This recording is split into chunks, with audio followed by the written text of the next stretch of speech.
What's going on, people? We are Tottenham TV here. LASK 3, Tottenham 3 in our penultimate game of the Europa League group stage as Tottenham have qualified.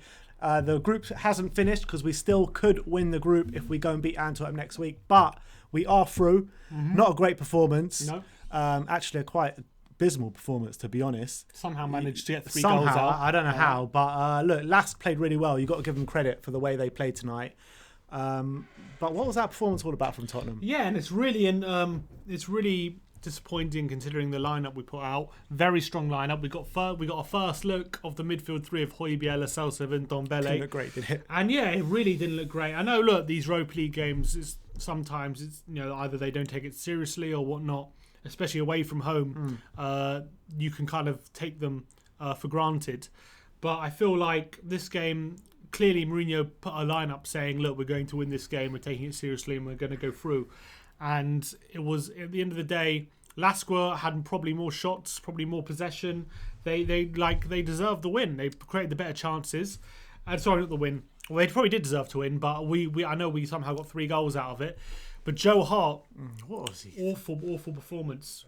I would say 3 players that I would say I was really, really disappointed with the way they played. Joe Hart.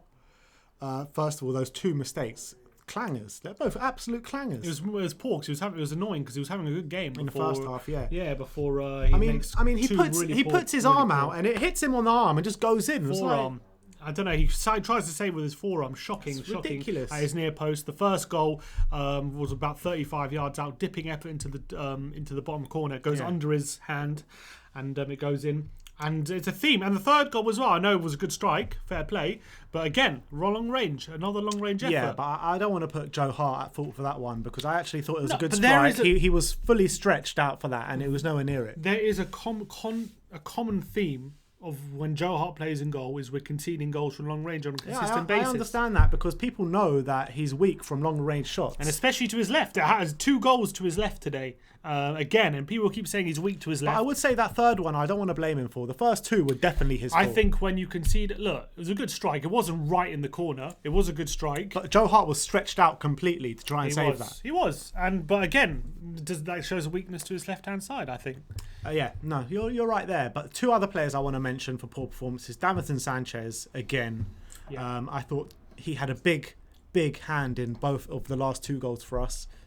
Their second goal, he was nowhere near the man. It was his man. We moved to a back 3 and he somehow threw on goal. How are you through on goal when you have a back 3? It's ridiculous. Davidson Sanchez was nowhere near him. And for the third goal as well, that was Davidson Sanchez's man again, and he's just nowhere near him. He's just waiting for him to take a shot.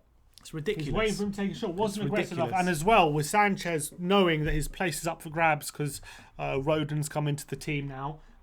You expect him to kind of take these games by the scruff of the neck. Sorry, but that's another nail in Davidson Sanchez's coffin at Spurs for me. And people keep, he keeps saying that. There's reports though this week. He's upset at the moment, and he's like he wants to have more playing time. And look, with performances like this, there's no surprise that Joe Rodon's ahead of him. Yeah. No surprise because it's really poor from him. And the third poor performance I want to talk about is Matt Doherty, because I thought I don't know what he even provided today. Yeah.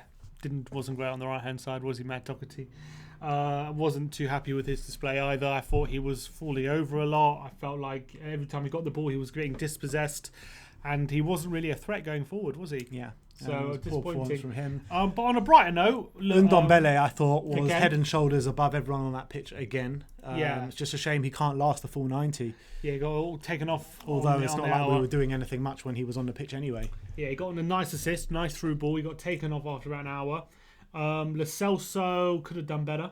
I thought Lo Celso was actually probably in with the Davidson Sanchez and Matt Doherty camp as well this game. Maybe, I don't know. We'll expect more from Lo Celso, that's for sure. Gareth Bale, it was like a hot and cold night for him. Yeah, he had. I think actually, in a weird way, he improved longer than the game went on. He did, and I actually don't think he should have gone off. Because I actually thought at that time he went off. He was at his best. Yeah, he was at his best. Yeah, I agree. He was at his most dangerous. He was playing some nice through balls. But that's positive. But to say that Gareth Bale's playing better later on in games. When he said that, he had a chance to kill the game. Yeah, and he's 1-on-1. Him and Son in support. Yeah, he decides to pass it. He passes it behind Son. And unfortunately, I'm not sure if it actually took a nick off the player or not. Yeah, either way, it's poor. Either way, it's poor. He has to be doing, but yes, that has to be a 100% goal. You can't be missing those chances. Yeah. But going through the goals, obviously we got a first half penalty and Dele right on the stroke and half time, getting a handball with Bale sticking it away. Bale slotted that. The second goal was nice. On Ndombele through ball to pouncing Heung-min on a Son. mistake. And Heung-min Son does what he does best, an absolute clinical finish from Heung-min Son in the far corner. And then the last one was Dele Alli penalty. So we got 2 penalties today that saved us. Yeah, Bergwijn winning it after coming on. I actually thought he looked decent again when he came on Bergwijn for the last half an hour. Say Lucas Moura as well had a poor performance. But actually, it wasn't just 3 players that I want to talk about. It was like 4 or 5. Davis, I thought, was poor today. I really did. But apart from the 3 goals and the Bale chance, we didn't create much.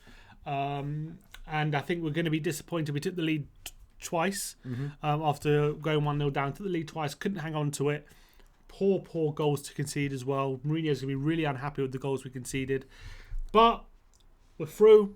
We got the draw we needed. At the end of the day, it's job done tonight. We're through to the next round. At the end of the season, no one remembers games in the Europa League group stage. Let's be honest. I can barely remember Europa League group stage, and I have a good memory. I'm going to ask you every single one. You'll know each and every one. Like, I know. Out of all the games that I struggle to remember the most, Europa League group stages are right at the top. They're right at the top because Dynamo Zagreb at home. We're on 4-0. Exactly. There you go. That's Boston. That's different. But look, at the end of the day, job done tonight. We're through to the next round. I don't care if we finish top or second in this group. No, it doesn't make a difference to me. Next week against Antwerp, I really call on Jose to play Dane Scarlett, Harvey White, some of the players that haven't been seeing much game time. Dele Alli, 90 minutes. Gareth Bale again to get 90 minutes. I just hope it doesn't affect things going into North London Derby in terms of confidence. I don't think it will. For me, it seemed like most of the players out there on the pitch had one eye on the North London Derby. Potentially. We definitely were far for our best today, defensively and offensively. We got kind of lucky to get away with a 3-3 draw, but I don't think it's anything to worry about. Look, these things happen in the Europa League group stages. And at the end of the day, we did have quality enough to create 3 good chances to get the penalties and everything. So, look, you got to take the positives, I guess. We drew 3-3, lucky to get away with it, but we're through to the group stage. We're through to knockouts of the Europa League, so that's the main thing. And we roll on to North London Derby on Sunday. All right, roll on to the South London Nomads on the weekend. Let's do this. Thank you very much for watching today. Tottenham are through to the next round of the Europa League stage, stuttering through against LASK in Austria with a 3-3 draw. Like, subscribe and comment, and as always, come on you Spurs.